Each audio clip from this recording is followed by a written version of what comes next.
هنا صوت المنتدى. صوت المنتدى بث إذاعي يأتيكم يومي الأربعاء والسبت من كل أسبوع، وفي الأوقات من 8 إلى 9 مساء أيام الأربعاء، ومن 9 إلى 10 مساء أيام السبت بتوقيت إريتريا.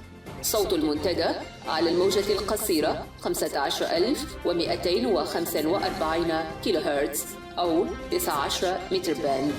صوت المنتدى على مدى 24 ساعة في القمر الصناعي النايلسات ب8 درجات غربا، وعلى تردد 11678 للاستقطاب الرأسي.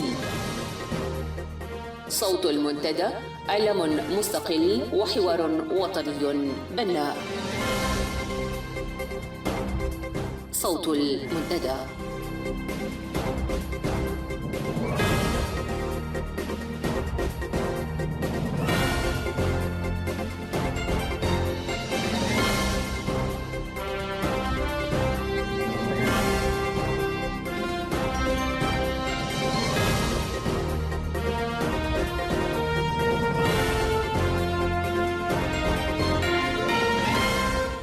المستمعون الكرام، مساء الخير وأهلا بكم في منتدى السبت لهذا المساء 22 من أغسطس. معكم أمل علي، أحييكم وأبدأ معكم هذه الساعة، وسيرافقني لاحقا الزميل جمال عثمان حمد من ميلبورن. نبدأ بنشرة للأخبار، وهناك العديد من الفقرات المتنوعة في ساعة هذا المساء. أتمنى أن تبقوا معنا وأهلا بكم. شامات كرديا ولد ودق ويت بديها اللي تعريا بديكم شاماتي سير بيكو هداينكي الحكي سترديا تنوسك بلاسيا عجاك تنسين انا قدم باتر شامت بقوت كارون بليها ينبر اللي بيسكا بليني حكنت لاي قدر لو أنا مبادر سيقى خوي صبر السهولة اللي تقولها السهولة اللي بيقولها السهولة قلي والسهولة بشامة كلوب وبدبولة دوايا هتا تخلى بورا السهولة يتقولها والسهولة اللي بيقولها السهولة قلي والسهولة بشامات قلوب وبدبولها دوايا هتا تخلى بورا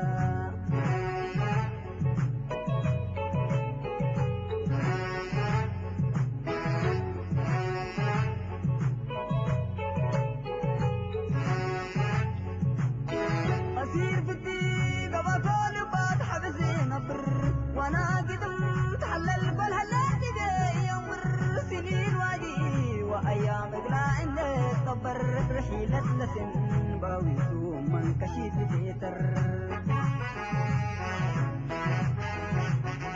اسير في الديقة بقول بعض حبزي نبر وانا قدمت حلل قول هلاتي يمر سنين وادي وايام اقلع اني صبر رحيلة لسن باويسو من كشيت بيتر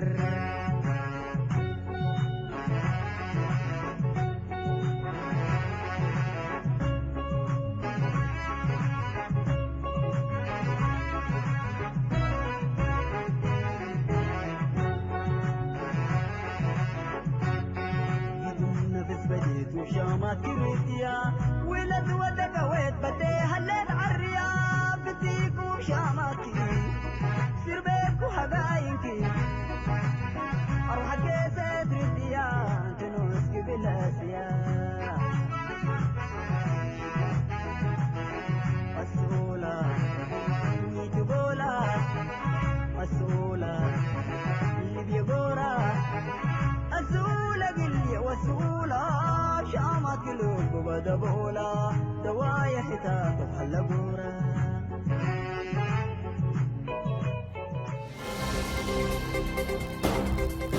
صوت المنتدى.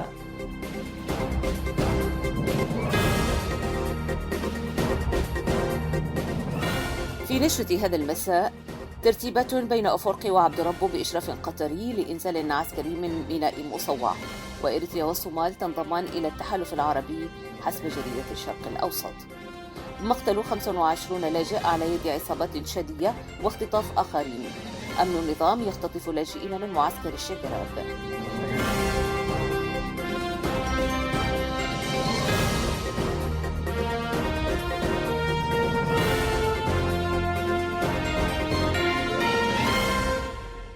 التفاصيل: تزامنت زيارة إسياس أفورقي الأخيرة إلى الدوحة مع زيارة الرئيس اليمني عبد ربه منصور لترتيب لقاء ثلاثي مع أمير قطر لبحث الترتيبات بشأن عمليات إنزال عسكري تنطلق من مدينة وميناء عصب باتجاه ميناء المخا اليمني، والذي يبعد حوالي 40 كيلومتر عن الشواطئ الإريترية.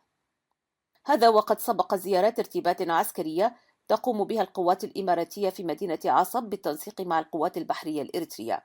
وبهذا التطور تصبح إريتريا عضوا فاعلا في عمليات قوات التحالف الذي تقودها المملكة العربية السعودية. إلى ذلك أكدت صحيفة الشرق الأوسط اللندنية بأن الصومال وإريتريا انضمتا إلى دول التحالف العربي في عمليات في البحر الأحمر، وأن قيادة مشتركة لقوات عربية وإفريقية في البحر الأحمر شكلت، وأن الإماراتي العميد علي أحمد الطليحي رشح لقيادة منطقة عمليات البحر الأحمر، وذلك في الوقت الذي باتت فيه بوارج قوات التحالف على مقربة من سواحل مدينة الحديدة الساحلية غرب اليمن.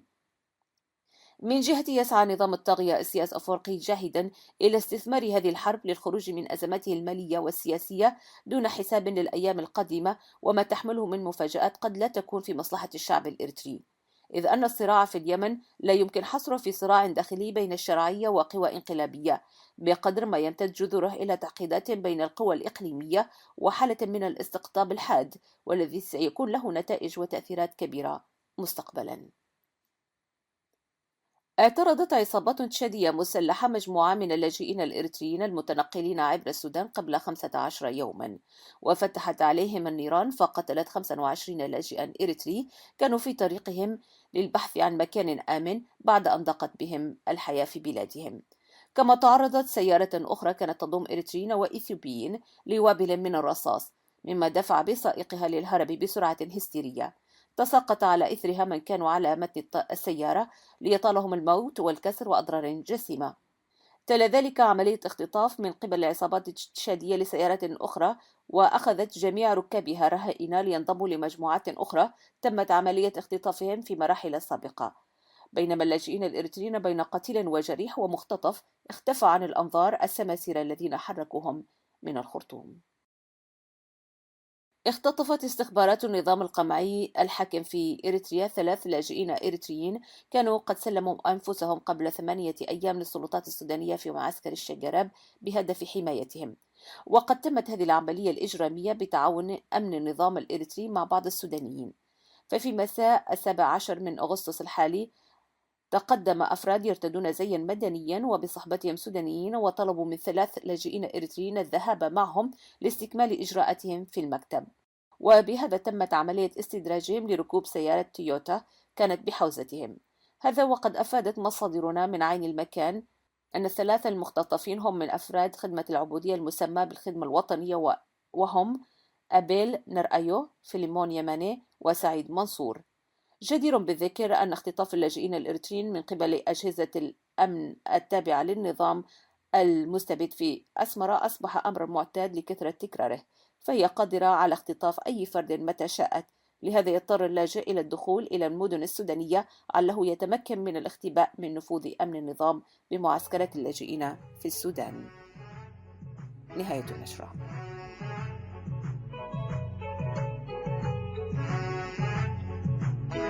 أسير في الدقيقة بطول بعد حبسين أبر وأنا قدمت حلل كل هاللاتي دي يمر سنين وادي وأيام إقلاع اللي صبر رحيلة لسن باويسو من كشيف بيتر. أسير في الدقيقة بطول بعد حبسين أبر وأنا قدمت حلل كل هاللاتي دي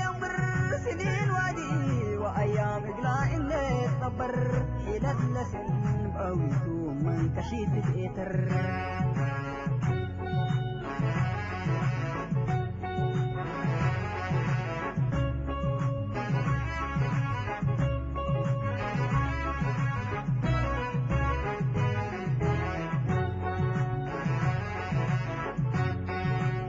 نفس بديت وشامات كريتيا ولد ودك ويت بدي هلت عالريا بديك وشاماتي سير بيك وحباينكي اروح كيسة ريتيا تنوسك بالاسيا مسؤولة يجبولا مسؤولة اللي بيقورا مسؤولة قلي وسؤولة شامات قلوب بدبولة دوايا حتات وحلقورة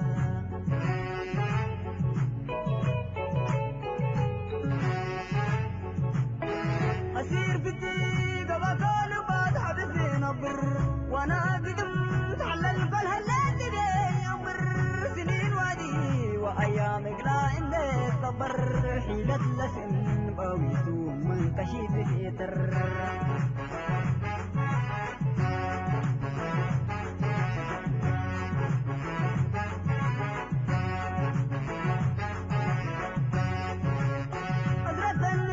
شمان بر وسأل قرب لبو صبر كل مريت دي بالم بي واسادر ريمت الندين سندن وعتر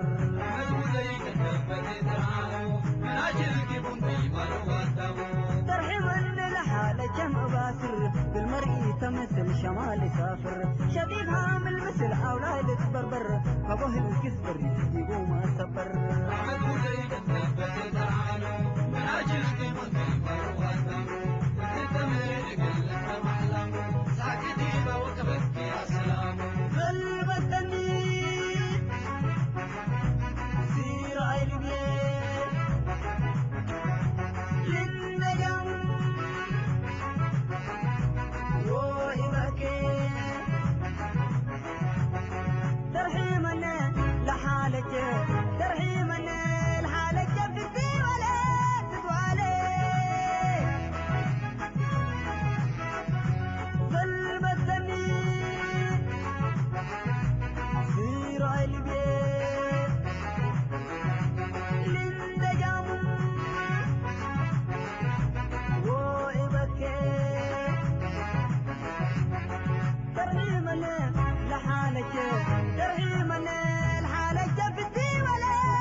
أعزائي المستمعين، مرحبا بكم مجددا في ساعة السبت لهذا المساء من صوت المنتدى، وينضم إلي الآن الزميل جمال عثمان حمد من ملبورن.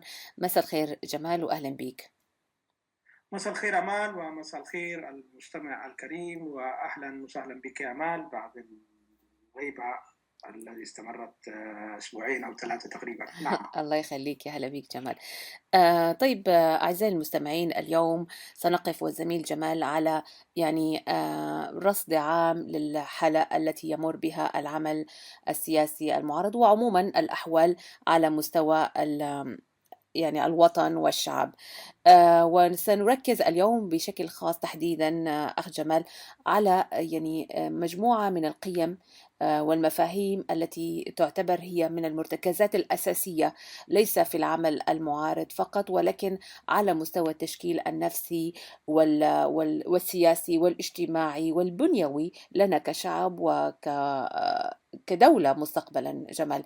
ومن أهم هذه الأشياء فكرة الوحدة الوطنية التي نراها اليوم في ظل التوترات التي تشهدها الساحة المعارضة تتعرض للكثير من يعني هزات غير مشروعة وغير يعني حقيقية أو غير منطقية في ظل هذا الوضع. جمال، دعنا نرصد هذا الموضوع بشكل أوسع.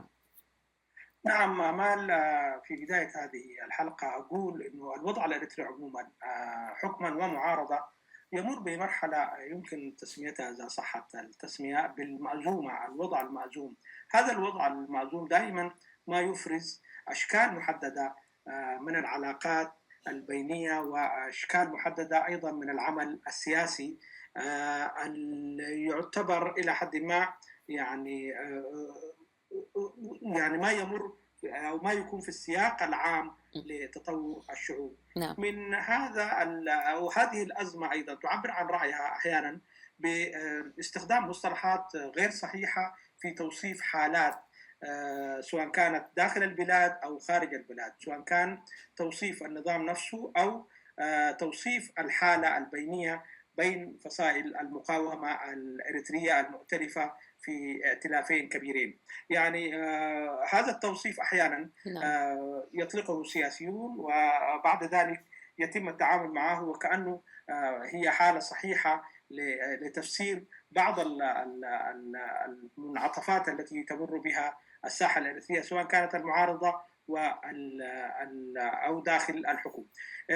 هذا الأمر هو غير صحيح، ويمس مباشرة بالوحدة الوطنية، ويمس مباشرة بالنسيج الاجتماعي، ويشكك أيضا ويضع علامات استفهام في النضال الطويل الذي خاضه شعبنا في مرحلة تقرير المصير والكفاح المدني والسلمي، ثم بعد ذلك في مرحلة الكفاح المسلح الذي عمد فيه شعبنا يعني إريتريا بالدم. هذا المدخل قد يكون مفيد للإشارة هنا للدور اللي يفترض أن يلعبه يعني تلعبه فئات المثقفين والمتعلمين والأكاديميين والإعلاميين ورجال الدين والمتنورين بشكل عام، لوضع الأمور في نصابها وتفسير الأشياء بمصطلحات تتناسب مع الحالة الماثلة أمامهم، دون شطط فكري ودون استعجال في استخدام المصطلحات في تفسير قضايا بطريقة غير صحيحة. أقول ذلك وفي البال أمال ما يمر به شعبنا في الداخل من عمليات تشتيت وضرب نسيجه الاجتماعي ونضال المشترك وإلى آخره. أحيانا بعض قوى المعارضة قد تلجأ أحيانا إلى بعض الأساليب التي تضر بمسألة الوحدة الوطنية، وهي قطعا يعني ليس بقصدها الإضرار بالوحدة الوطنية، ولكن في يعني محاولات لتفسير الخلافات البينية فيما بينها أو تفسير الوضع الإريتري بشكل عام. أمان. نعم بالتأكيد جمال. يعني هناك ظاهرة أصبحت الآن مقلقة إلى حد ما جمال في إطار العمل المعارض، وخصوصا على ضوء ما ذكرته بأن يعني ما يعاني به منه الشعب يعني كبير، وما يهدد يعني قيمه ومفاهيمه المجتمعية الوطنية التي تجمع كل أبناء هذا الوطن في إطار واحد ووحدوي، والتي يعني كما نعلم جميعا يعني يعمل النظام دائما على الخلخلة بها، بأن يعني عمليات الفرز والتصنيف والاتهامات التي شهدناها على مدى عقود من قبل النظام الحاكم في أسمرة، والتي كان هدفها بالأساس إقصاء سياسي واضح ومشاركة جماهيرية واضحة لكل من لا يقع في أجندته. هذا العمل الممنهج من قبل النظام أثر بشكل واضح كما يبدو الآن على يعني على الوضع السياسي الذي تمر به التيارات المعارضة نحو التغيير جمال. ولنكون واضحين اليوم ونحن هنا كصحفيين يعني محايدين ومهمومين بما يحدث في الساحة، نحاول إسقاط الضوء على هذا الموضوع كونه هو موضوع مهم جدا، وهو سقوط البعض في عملية التشكيك بقيم ومفاهيم أساسية جمال، وهذا يؤثر على العمل المعارض. يعني أنت قلت قبل قليل ربما لا يقصدون، ولكن أهمية الوعي الوعي بأن العمل الذي نعمل من أجله يعني يذهب جنبا إلى جنب مع أهمية الحفاظ على مكتسبات الثورة الإريترية، على مكتسبات الكفاح المسلح، على مكتسبات يعني التي ضحى من أجلها آلاف الشهداء. لماذا يحدث هذا؟ يعني اليوم لو نحن رصدنا حركة المعارضة، ما الذي يحدث بالتحديد حتى يتم يعني السقوط في مثل هذه التشكيكات والتصنيفات، والتي تهز أو يعني تلمس أشياء كما قلنا مقدسة أو فوق كل شيء في النهاية؟ نعم أمال، بداية يعني ما تفضلت به هو ما أقصده أنا بشكل تفسيري، يعني أنه يحاولوا يفسروا ويعطوا الأشياء تفسيرات غير صحيحة وبمصطلحات كبيرة تمس زي ما أشرت لموضوع الوحدة الوطنية والنسيج الاجتماعي الذي عبد بالدم في إريتريا. المعارضة أزمتها طويلة وقديمة، وفي نفس الوقت لم تتم معالجتها بشكل حقيقي. يعني طوال ال 14 سنة الماضية تمت فقط عمليات ربط هنا وتسكين هناك، لكن لم يتم بشكل حقيقي يعني معالجة القضايا الرئيسية. ما نعم. الذي هو ما المطلوب من المعارضة؟ يعني من حقها أن تكون 30 تنظيم 40 تنظيم، لكن ما المطلوب؟ المطلوب الاتفاق على برنامج حد أدنى وفق أو على وأيضا على قاعدة ثوابت عمومية. هذا هو المطلوب. بعد ذلك الجميع يناضل في إطار مشترك ونضال يعني كل تنظيم على حدة لوصول لتحقيق لاستحقاقات شعبنا في تغيير هذا النظام والاتيان بنظام ديمقراطي تعددي راشد. هذا كل شيء. نعم. لكن المعارضة الإريترية من ما قبل مؤتمر أواسا دخلت في عدد من الإشكالات التي صنعتها بيدها للأسف الشديد، وأعطت المجال للآخرين أيضا للعبث بالمشتركات ما بين الشعب الإريتري ما بينها، وبدأت هذه الهوة تتسع يوما وراء يوم ودون أن تجد المحاولة الكافية والضرورية لردمها. أيضا المعارضة الإريترية كأنها لسه في مرحلة التحرر الوطني قبل 30 سنة تريد كل الإطارات وكل القوى السياسية وكل الفئات أن تنضوي تحتها وتعمل تحت إمرة السياسي. لا تعطي المجال للأكاديميين ولا المثقفين ولا الإعلاميين وغيرهم والمتنورين ورجال الدين للمجال لتقديم العون والمشورة لها. هذا الأمر قاعد يؤزم الوضع يوما إثر آخر. الآن لو شاهدنا الإشكالات الأخيرة هي تكرار لما كان قبل سنة ونص أو سنتين تقريبا، قبل سنة ونص تقريبا. هي تكرار للأزمة التي ظهرت في أواسا، هي تكرار للإشكالات التي كان يمر بها التحالف الوطني التحالف الديمقراطي الإريتري. هي تكرار يعني تكرار لكل تلك الإشكالات، كل تلك المشكلات التي كانت سائدة في تلك الفترة، لكن المعارضة قاعدة تعيد إنتاجها بشكل يومي. والآن الشيء الأهم في الموضوع أنه بدأت تلجأ للعنف اللفظي وللتوصيف زي ما كما ذكرت أنت، التوصيف اللي يتعدى العلاقة فيما بينها لمس الوحدة الوطنية الإريترية. نعم جمال، هنا يعني تكرار يعني هذه المسائل والوقوع مجددا فيها، يعني مكانك راوح كما يقال. لو يعني أحببنا أن نقترب أكثر من الصورة ولنتابع أكثر مع المستمع برأيك، يعني ما هي الأسباب؟ يعني هل هي أسباب، يعني هل تقع الأسباب كما يقال سابقا كان ويبدو أنه ليس بالدقة تدخل أجنبي وغيره، وأم هو يعني غياب الوعي بسبب عدم مشاركة من هم يعني كفء لقيادة العمل المعارض، أم ماذا؟ يعني ما هي الأسباب الحقيقية التي تجعل هؤلاء القائمين على مسألة يعني إنشاء تنظيمات وتيارات سياسية تسعى للتغيير يقعون في يعني أسوأ أو أدنى مستويات يعني التغيير؟ نعم، أولا يمكن القول أنه العلاقة أو عفوا الأزمة داخل المعارضة الإريترية أزمة مركبة وذات أبعاد كثيرة. من هذه الأبعاد يعني يمكن أن نقول أنه العلاقات الشخصية وشخصنة الأمور قاعدة تلعب أدوار كبيرة جدا في تأزيم في حالة الانفراج أو حالة التأزم. ده واحد. اثنين، معظم هذه التنظيمات هي تناسلت من أرحام بعضها. يعني هناك مثلا أكثر من 4-5 تنظيمات هي كانت في يوم من الأيام تنظيم واحد، وبالتالي هنا العلاقات الشخصية والعلاقة بين الأفراد بتلعب أدوار كبيرة جدا في التقارب أو التباعد.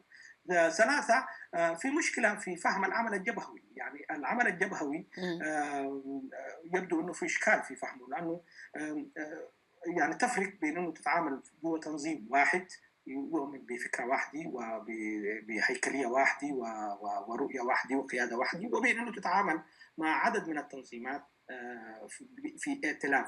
فيبدو هناك في أزمة في العمل، في مفهوم العمل الجبهوي. أيضا ما يظهر الآن هو نتيجة لما حدث في أواسا. يعني مؤتمر أواسا تم الإعداد له بشكل مستعجل، تم الإعداد له بشكل غير كفؤ من القيادة التي كانت تعيد، واللجنة التحضير كانت تعيد.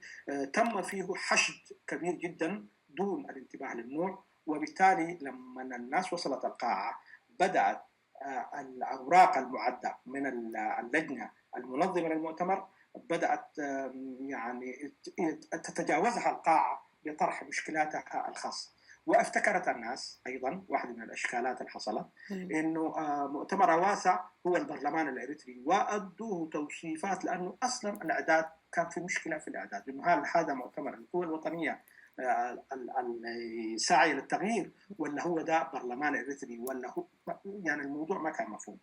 الآن بدأت التنظرات الحقيقية للإشكالات البني عليها مؤتمر أواسا. ومؤتمر أواسا لم يتحرك، يعني بعد شهر واحد بدأت الإشكالات، بعد شهر واحد بدأت الإشكالات داخل اتحاد ما يسمى باتحاد الشباب اللي تفرتك على أسس للأسف الشديد أسس طائفية وأسس إقليمية. نعم.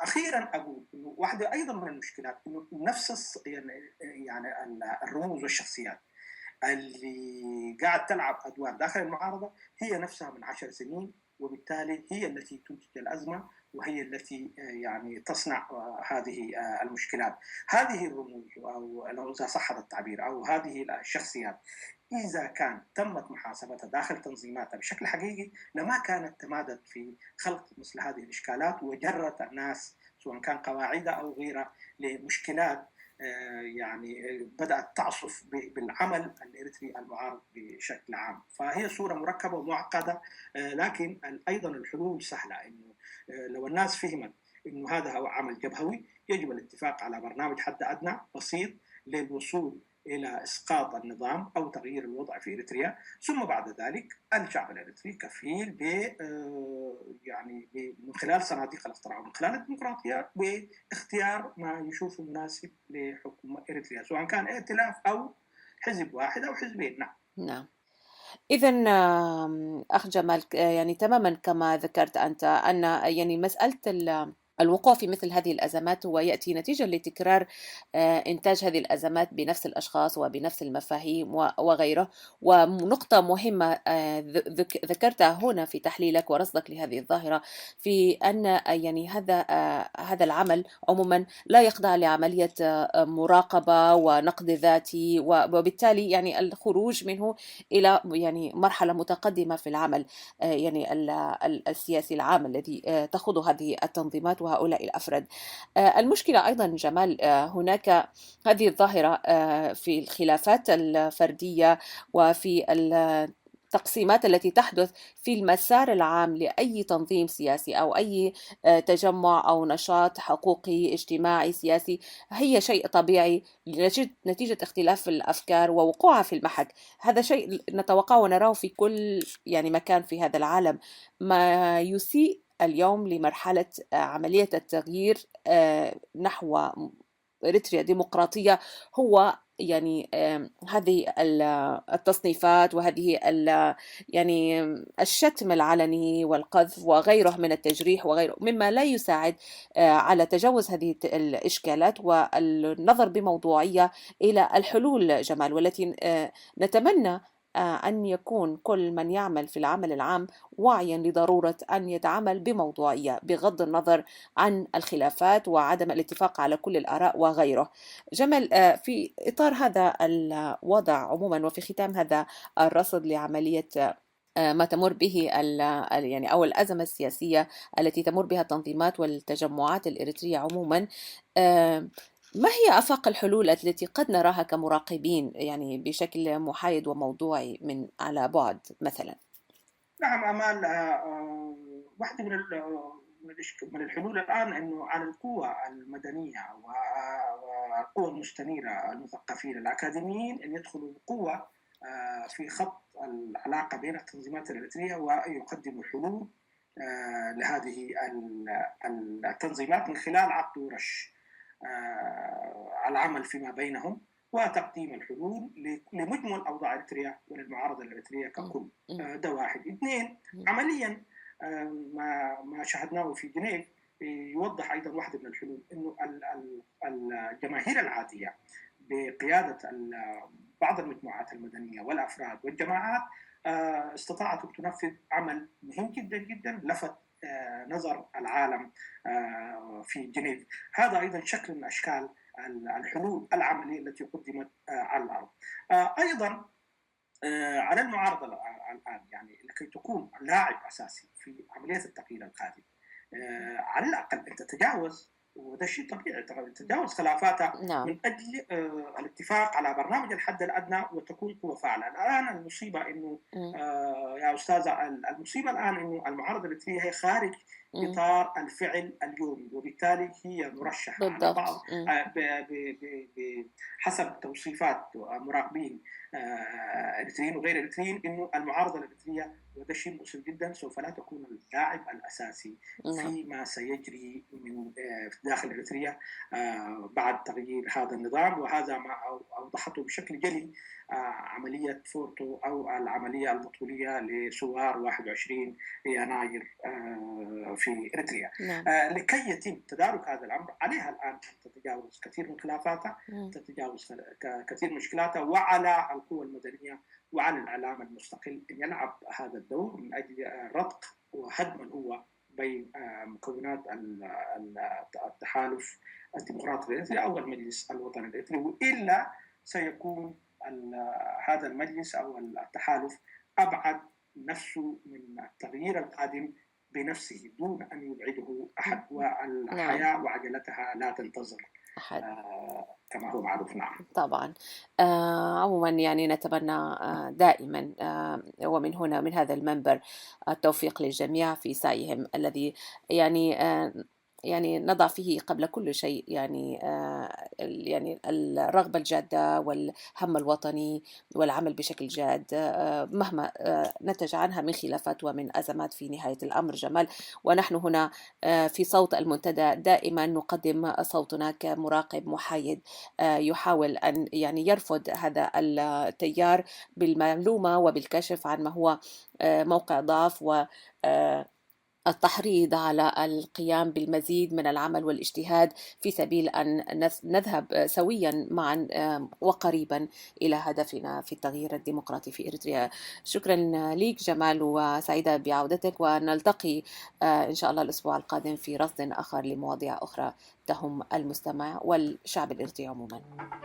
تحية لك وتحية للمستمع الكريم.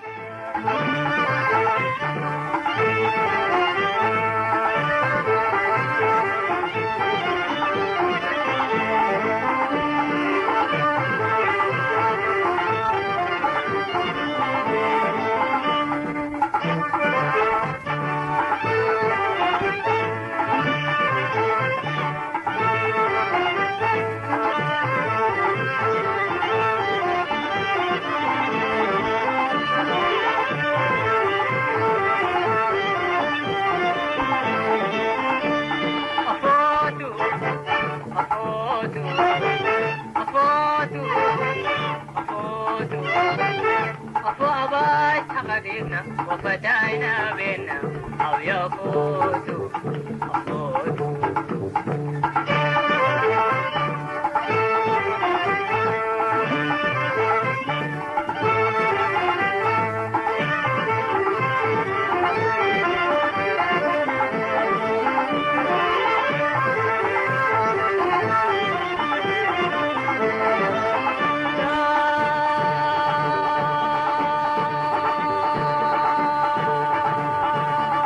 أحد إن نتكارف إريتريا ترزعنا أحد إن نتكارف إريتريا ترزعنا وميت الإقلا فقرنا وقلات الأحرف عنا ميت الإقلا فقرنا وقلات الأحرف عنا نعنو عندك كامينا وانت واحد سمعنا أباي هلا قرانا لنفكر من عدنا أباي هلا قرانا لنفكر من عدنا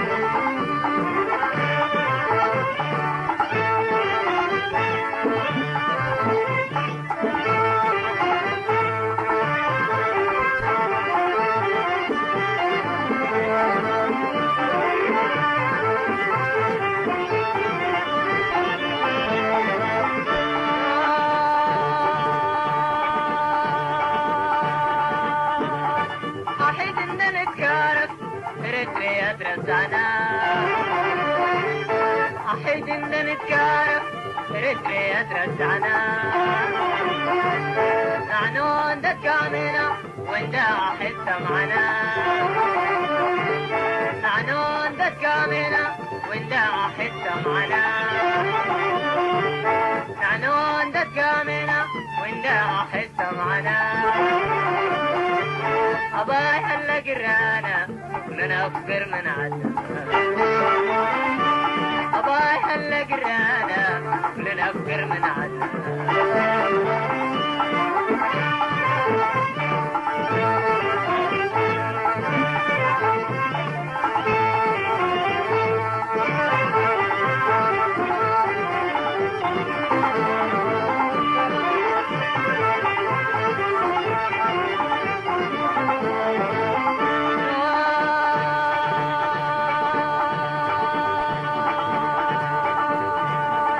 حناحد نتقارب وعدنا نتذكرانا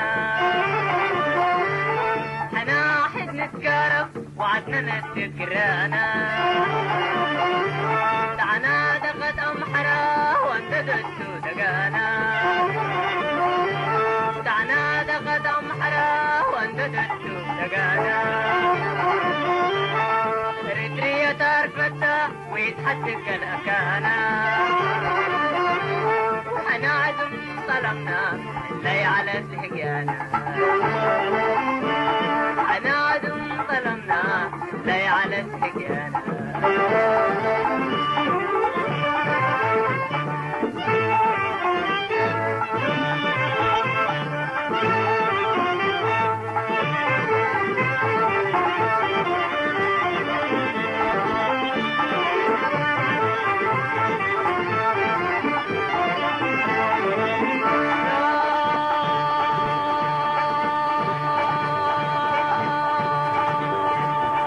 حناحد نتقارب وعدنا نتذكرانا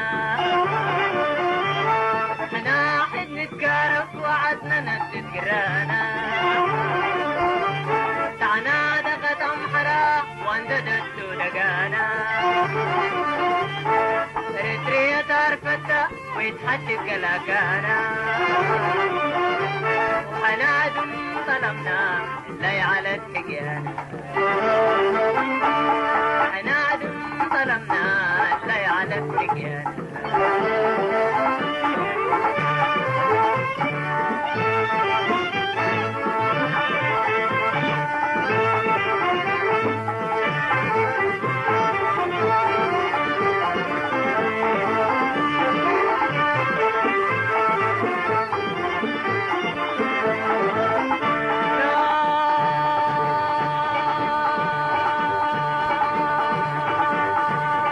فكر كل سنة عملها يتكركر كل سنة عملها يتكركر عونا نمري يوم ردمناهم في بحر عونا نمري يوم ردمناهم في بحر بدحي بدينا لا تريتنا يا أمر بدحي بدينا لا تريتنا يا أمر أكيد بدحي تريكو وأسبتي ما يفكر أكيد بدحي تريكو وأسبتي ما يفكر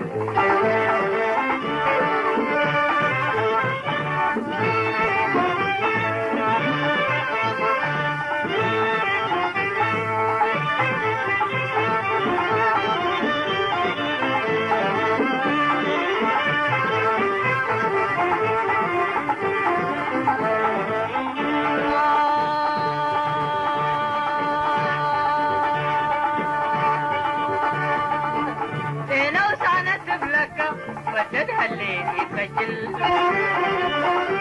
رينا وسعنة بلكة وددها اللي يتسجل ومن نسوق يتفكر ومسافر قلت نادل كانوا بايات الثاني كمس المرعات وتنقل تستنا سوت كيس قلت اسمع وتسل تستنا سوت كيس قلت اسمع وتسل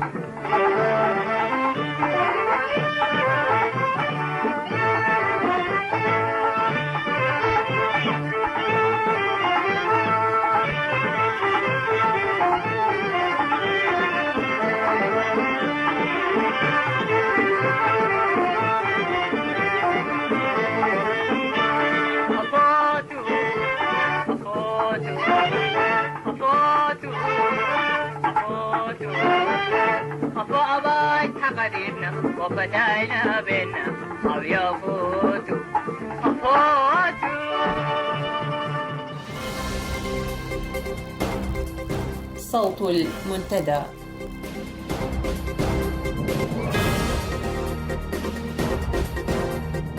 وزارة التعليم في إريتريا والتلاعب بنتائج امتحانات الشهادة الثانوية، بقلم القاضي عبد الله خيار.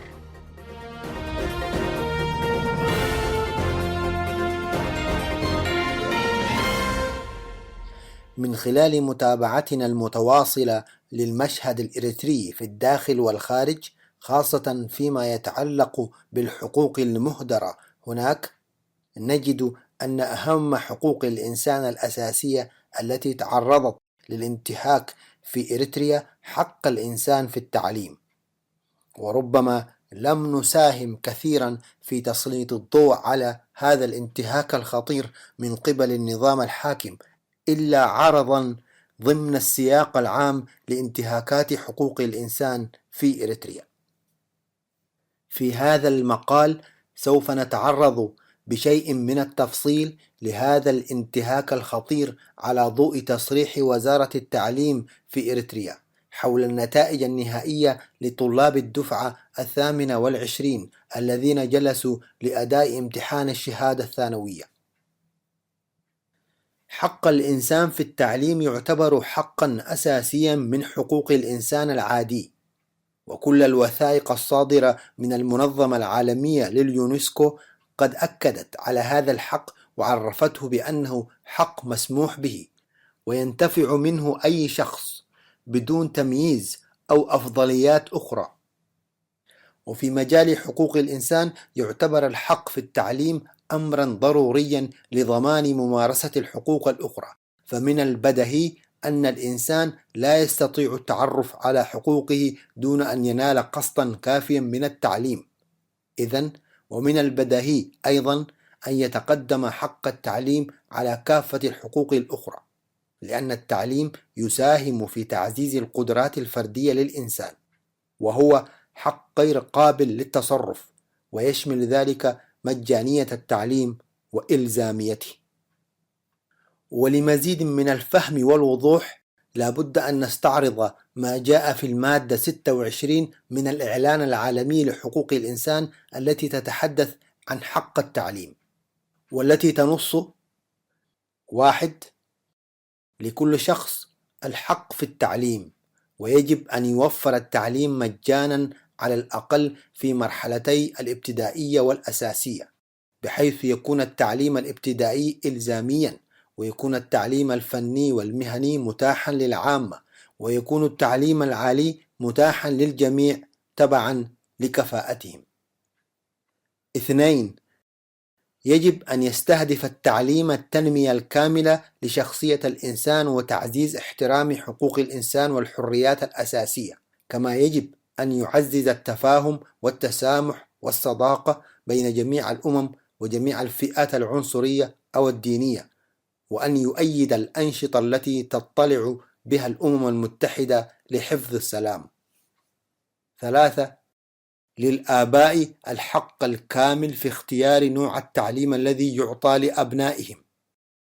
وهذه الفقرة الثالثة من المادة علاه لا تحتاج لتفسير كبير، فهي واضحة جدا حين أعطت الأولوية لأولياء الأمور لاختيار نوع التعليم الذي يتناسب وقدرات أبنائهم.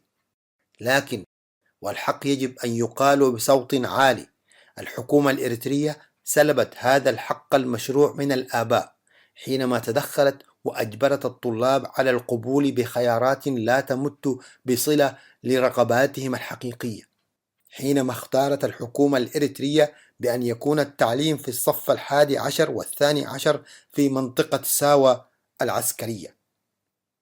كان ذلك بداية عسكرة التعليم والطلاب معا، فمن ينجح ويحرز درجات عالية يتاح له مواصلة تعليمه، ومن يرسب في دراسته يكون قد تهيأ لحياة عسكرية تفرض عليه بتوجيهه إلى الوحدات العسكرية، لأنه بالأصل نال قسطا كبيرا من التعليم العسكري أثناء دراسته الأكاديمية حسب مفهوم أهل الحكم في إريتريا. إن هذا القرار أدى إلى ظهور آثار سلبية على التعليم بشكل مباشر، ويمكننا استعراض الأمر بإيجاز واضح. منها: أولا، إحجام الطلبة من الإناث عن مواصلة تعليمهن، لأن الكثير من الآباء وأولياء الأمور فضلوا إخراج بناتهم بعد إكمالهن الصف 10 بإرسالهن إلى السودان أو إخفائهن حتى لا يتعرضن إلى التحرش الجنسي في معسكر ساوا من قبل المسؤولين والقائمين على أمر التعليم هناك. ثانيا، الآثار المعنوية السالبة التي يتعرض لها الطلاب نتيجة لبعدهم عن أسرهم وتعرضهم للاضطهاد وخضوعهم للقواعد والأوامر العسكرية في سن مبكرة من العمر والتجربة، فأصبح تفكيرهم موزعا بين الدراسة والحياة العسكرية. ثالثا، نتيجة للأوضاع المزرية في معسكر ساوا استطاع عددا كبيرا من هؤلاء الطلاب أن يهربوا إلى السودان متى ما وجدوا سبيلا إلى ذلك، فلحق بهم ضررا بالغا نتيجة لعدم متابعتهم وانقطاعهم الكامل عن الدراسة بعد هروبهم.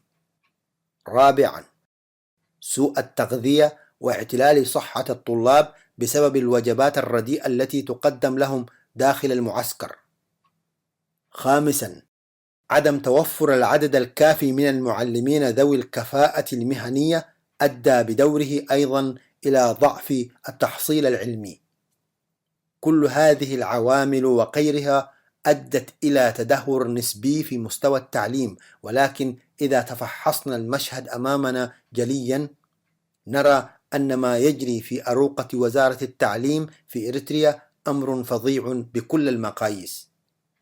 لقد ساهمت وزارة التعليم في هذا التدهور بممارسات أخرى غير أخلاقية تتنافى مع مبادئ الإنصاف والعدالة، من خلال تلاعبها بنتائج الامتحانات، حيث تشير الأرقام إلى أن نسبة نجاح طلاب الدفعة 28 والبالغ عددهم 12,000 طالب وطالبة في امتحان الشهادة الثانوية لهذا العام حسب تصريح الوزارة هي نسبة 40% فقط. وبهذه النتيجة سوف يحصل 12% فقط منهم على مقاعد دراسية في الكليات الجامعية لنيل درجة البكالوريوس.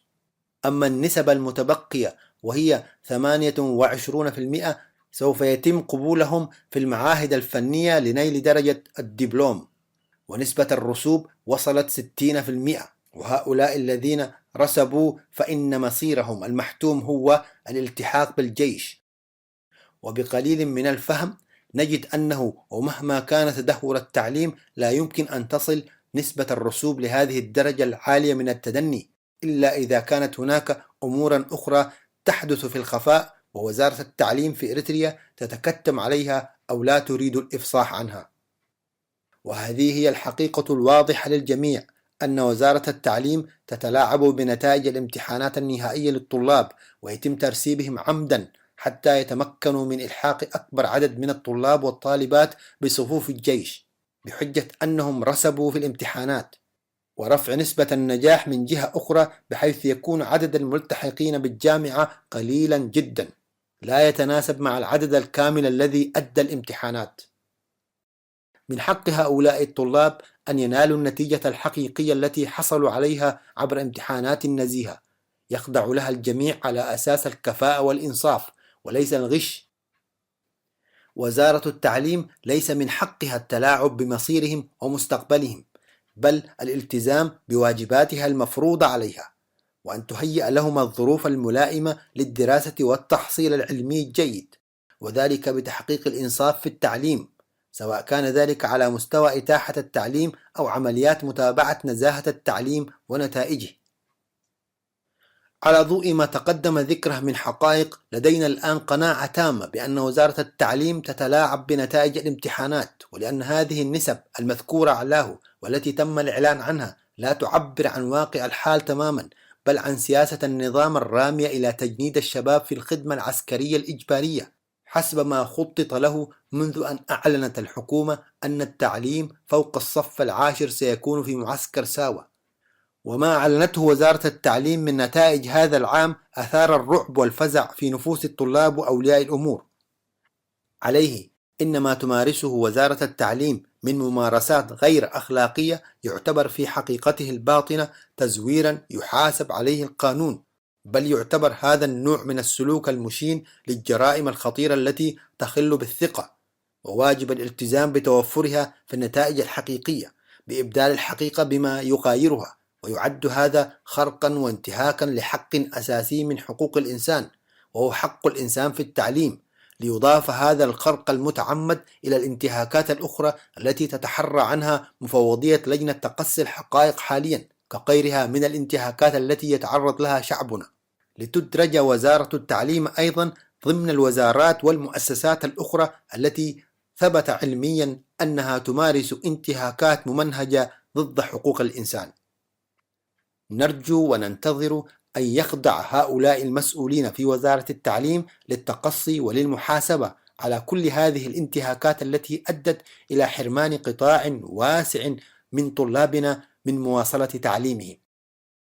خلاصة القول: ليس لهذه الوزارة أو غيرها الحق في الامتلاك والتصرف والتلاعب بمستقبل أبنائنا وتجنيدهم في وحدات الجيش بحجة أنهم رسبوا أو لم يحرزوا النتائج المطلوبة. هذا ظلم وقهر لا تقبله الإنسانية في وطن يبحث عبثا عن الأمن والعدل والسلام. القاضي عبد الله خيار.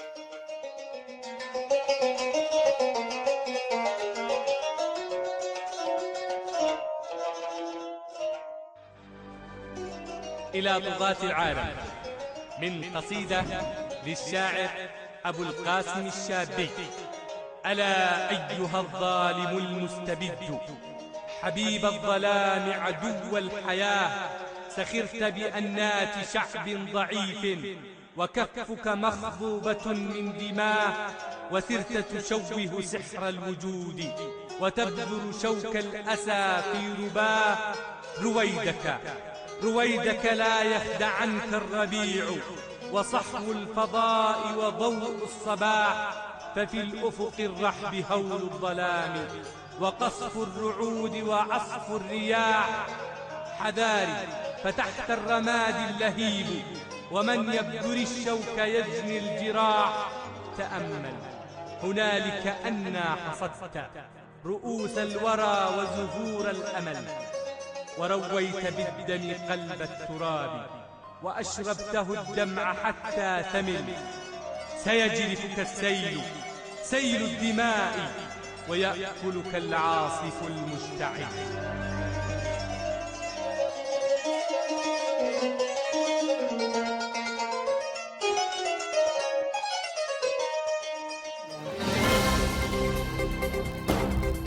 صوت المنتدى.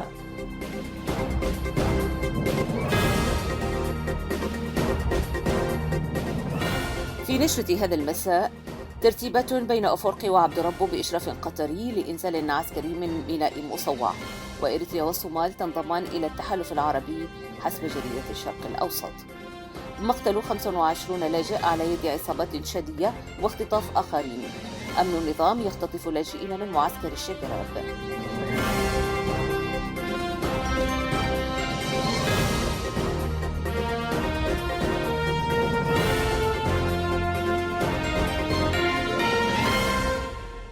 التفاصيل: تزامنت زيارة إسياس أفورقي الأخيرة إلى الدوحة مع زيارة الرئيس اليمني عبد ربه منصور لترتيب لقاء ثلاثي مع أمير قطر لبحث الترتيبات بشأن عمليات إنزال عسكري تنطلق من مدينة وميناء عصب باتجاه ميناء المخا اليمني، والذي يبعد حوالي 40 كيلومتر عن الشواطئ الإريترية. هذا وقد سبق زيارة ترتيبات عسكرية تقوم بها القوات الإماراتية في مدينة عصب بالتنسيق مع القوات البحرية الإريترية. وبهذا التطور تصبح إريتريا عضوا فاعلا في عمليات قوات التحالف الذي تقودها المملكة العربية السعودية. إلى ذلك أكدت صحيفة الشرق الأوسط اللندنية بأن الصومال وإريتريا انضمتا إلى دول التحالف العربي في عمليات في البحر الأحمر، وأن قيادة مشتركة لقوات عربية وإفريقية في البحر الأحمر شكلت، وأن الإماراتي العميد علي أحمد الطليحي رشح لقيادة منطقة عمليات البحر الأحمر، وذلك في الوقت الذي باتت فيه بوارج قوات التحالف على مقربة من سواحل مدينة الحديدة الساحلية غرب اليمن. من جهة يسعى نظام الطاغية إسياس أفورقي جاهدا إلى استثمار هذه الحرب للخروج من أزماته المالية والسياسية دون حساب للأيام القادمة، وما تحمله من مفاجآت قد لا تكون في مصلحة الشعب الإريتري، إذ أن الصراع في اليمن لا يمكن حصره في صراع داخلي بين الشرعية وقوى انقلابية، بقدر ما يمتد جذوره إلى تعقيدات بين القوى الإقليمية وحالة من الاستقطاب الحاد، والذي سيكون له نتائج وتأثيرات كبيرة مستقبلا. اعترضت عصابات تشادية مسلحة مجموعة من اللاجئين الإريتريين المتنقلين عبر السودان قبل 15 يوما، وفتحت عليهم النيران فقتلت 25 لاجئا إريتري كانوا في طريقهم للبحث عن مكان آمن بعد أن ضاقت بهم الحياة في بلادهم. كما تعرضت سيارة أخرى كانت تضم إريتريين وإثيوبيين لوابل من الرصاص، مما دفع بسائقها للهرب بسرعة هستيرية. تساقط على إثرها من كانوا على متن السيارة ليطالهم الموت والكسر وأضرار جسيمة. تلا ذلك عملية اختطاف من قبل العصابات التشادية لسيارات أخرى، وأخذت جميع ركابها رهائن لينضموا لمجموعات أخرى تمت عملية اختطافهم في مراحل سابقة، بينما اللاجئين الإريتريين بين قتيل وجريح ومختطف اختفى عن الأنظار السماسرة الذين حركوهم من الخرطوم. اختطفت استخبارات النظام القمعي الحاكم في إريتريا 3 لاجئين إريتريين كانوا قد سلموا أنفسهم قبل 8 أيام للسلطات السودانية في معسكر الشجراب بهدف حمايتهم. وقد تمت هذه العملية الإجرامية بتعاون أمن النظام الإريتري مع بعض السودانيين. ففي مساء 17 من أغسطس الحالي تقدم أفراد يرتدون زيا مدنيا وبصحبتهم سودانيين وطلبوا من 3 لاجئين إريتريين الذهاب معهم لاستكمال إجراءاتهم في المكتب، وبهذا تمت عملية استدراجهم لركوب سيارة تويوتا كانت بحوزتهم. هذا وقد أفادت مصادرنا من عين المكان أن ال3 المختطفين هم من أفراد خدمة العبودية المسمى بالخدمة الوطنية، وهم أبيل نرأيو، فيليمون يماني، وسعيد منصور. جدير بالذكر أن اختطاف اللاجئين الإريتريين من قبل أجهزة الأمن التابعة للنظام المستبد في أسمرة أصبح أمر معتاد لكثرة تكراره، فهي قادرة على اختطاف أي فرد متى شاءت لهذا يضطر اللاجئ إلى الدخول إلى المدن السودانية علّه يتمكن من الاختباء من نفوذ أمن النظام بمعسكرات اللاجئين في السودان. صوت المنتدى. المستمعون الكرام، في ختام ساعة هذا المساء نتمنى أن تكونوا قد قضيتم وقتا طيبا معنا. إلى أن نلقاكم الأسبوع القادم، لكم تحياتي أنا أمل علي وزملائي في ساعة اليوم جمال عثمان محمد والزميل صلاح الزين في المونتاج. إلى اللقاء.